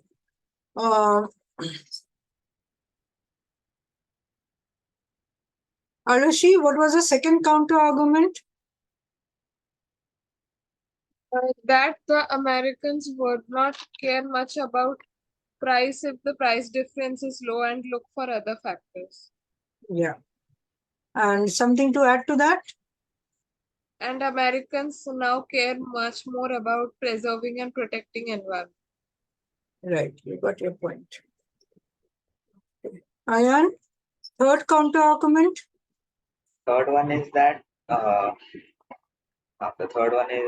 professor said, as the ecologically minded consumers are increasing, foreign competition will start to grow in USA. So the factories which are slow in adopting the eco certifications will lose out on the customers. Right.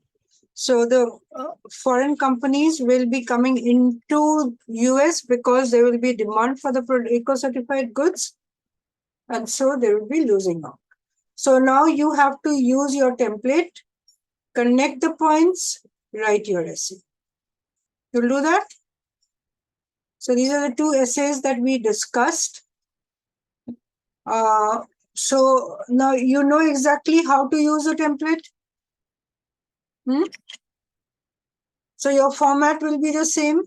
4 paragraphs: introduction, body paragraph 1, 2, 3, short conclusion. If you have time, if you don't have time, go into editing your essay, checking your essay instead of writing a conclusion. Right? So again, this is the general template. You can go into your specific template and format your essay. So the contrasting words. So here we have another sample essay for this, which you can refer to, but still you will be writing your own essay. So, anyone wants to start reading with this? Let's see, everyone can read one paragraph. Arushi, you can read the first paragraph. Yes, ma'am. The reading and lecture are both about eco-certification of wood products, which is a way to show that they are environmentally friendly. The author of the reading believes that American companies will not adopt this practice. The lecturer casts doubt on the claims made in the article. She thinks that American wood companies will eventually certify their products. Thank you. So if you see the introduction here, does it include all the points that were made in the introduction of the passage? Yeah, not required, just the main points. So it begins with the reading and the lecture are both about, introduced the topic, the main point. Then it goes on to the author of the reading believes that, so that the American comes. So the opinion of the passage, then it goes on to the lecturer casts doubts on the claims made in this article. Yeah, she thinks that American wood companies will eventually certify their products. So just 3 sentences for your introduction. 1, to introduce the topic. 2nd, to say what the opinion of the passage is. 3rd, to say what the lecturer thinks. That's all you need? Okay. Ayan, can you read the next paragraph? Yes, ma'am. First of all, the author points out that customers will likely ignore such a label. It is mentioned that many products are now given special labels, so shoppers no longer trust them. This point is challenged by the lecturer. She says customers actually do pay attention to claims when they are made by official agencies. Furthermore, she argues that Americans will be enthusiastic about products that are endorsed by a trustworthy organization. Thank you. So what are the points that they have taken in this paragraph? Introduce the point from the passage. Author points out that. So if you see, it says points out that. Then this point is challenged by the lecturer. This is a general template. Go into specific. She says that consumers actually do pay attention and expands it. Now look at the transition words. Furthermore, she argues that. So second point, second part of the argument. Furthermore, then go on to it. Right? Krishna, can you read the 3rd paragraph? Yes, ma'am. Secondly, the author contends that it costs a lot to have wood inspected, so certified products will be more expensive. The article notes that American consumers are strongly motivated by price and as a result will choose products that have not been certified. The lecturer rebuts this argument. She suggests that customers do not care too much about small differences in price. She elaborates on this by mentioning that certified products will only be about 5% more expensive, which will not affect the purchasing decisions of the buyers. Thank you. So what is the second paragraph? First, it begins with the author contends that, the point by the author, the argument by the author. Yeah. Then the lecturer rebuts this. She suggests that. She elaborates on this. Right? So the point, the counter argument, the explanation for the counter argument. So how many lines is this? Or the sentences? It is 1, 2, 3, 4 sentences. In 4 sentences, you are putting in a concise paragraph. Yeah. Too much of detail is not required. Just the main points put together concisely. Okay, sir? Yes, ma'am. Can I read the last paragraph? Yes, ma'am. Finally, the author states that certification only makes sense for companies that sell products outside of the United States. The article establishes that American firms sell most of their products domestically and their customers are happy with their merchandise as it is. The professor, on the other hand, posits that American businesses should be afraid of foreign competitors. She puts forth the idea that foreign firms could flood into America and win customers by selling eco certified wood to people who care about the environment. Right, thank you. So you see the variation in the phrases and words used.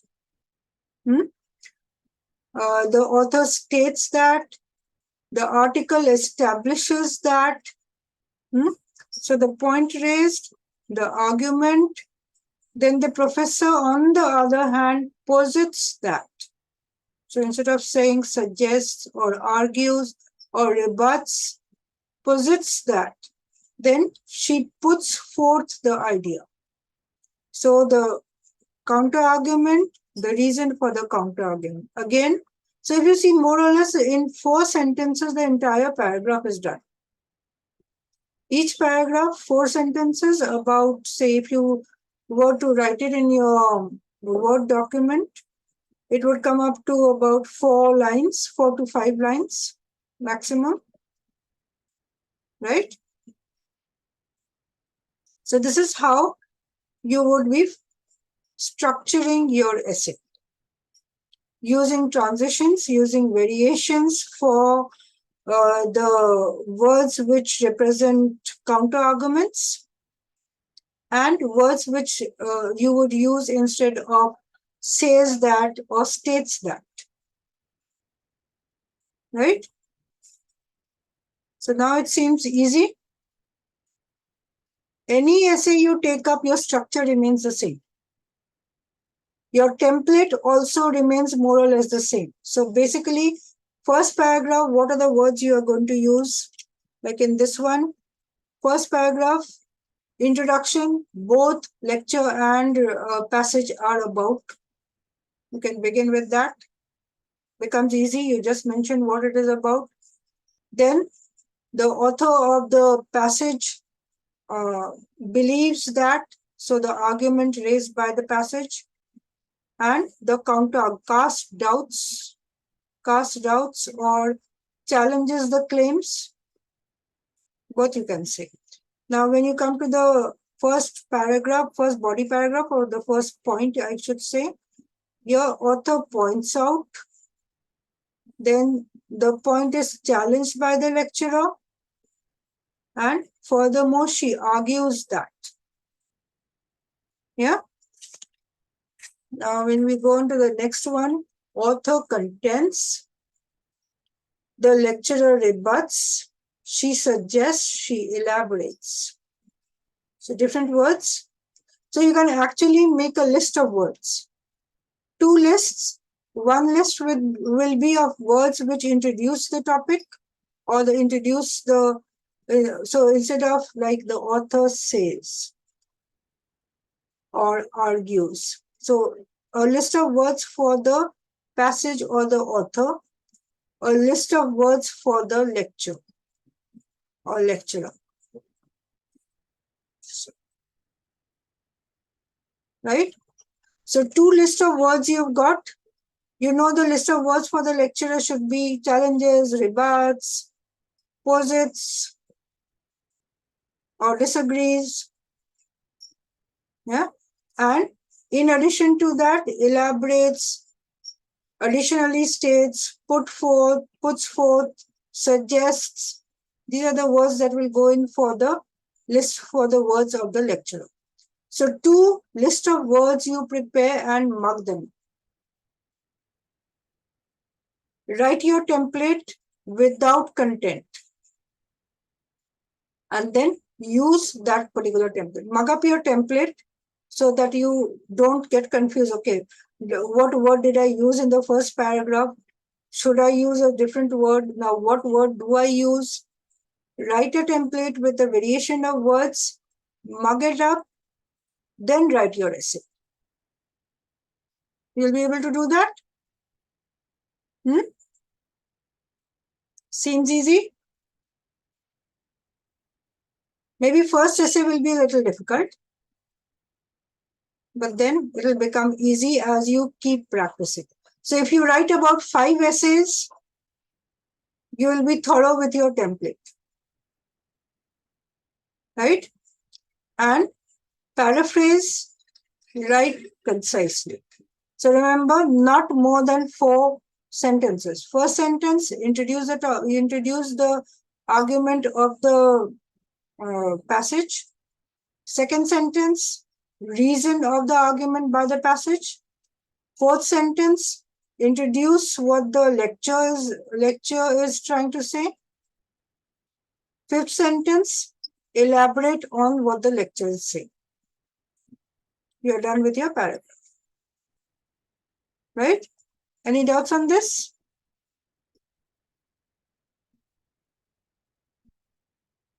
Krishna. No, both of them are discipline. Okay, so you can do this. And there are some writing, I'll share the PPT.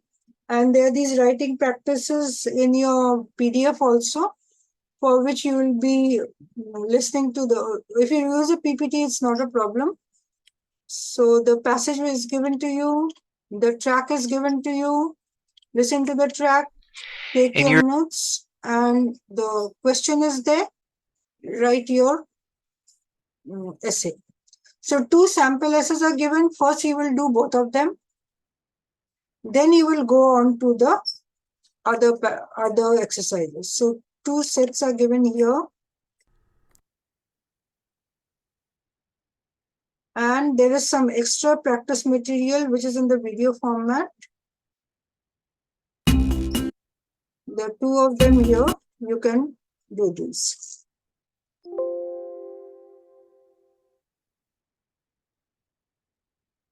So any doubts from today's lesson?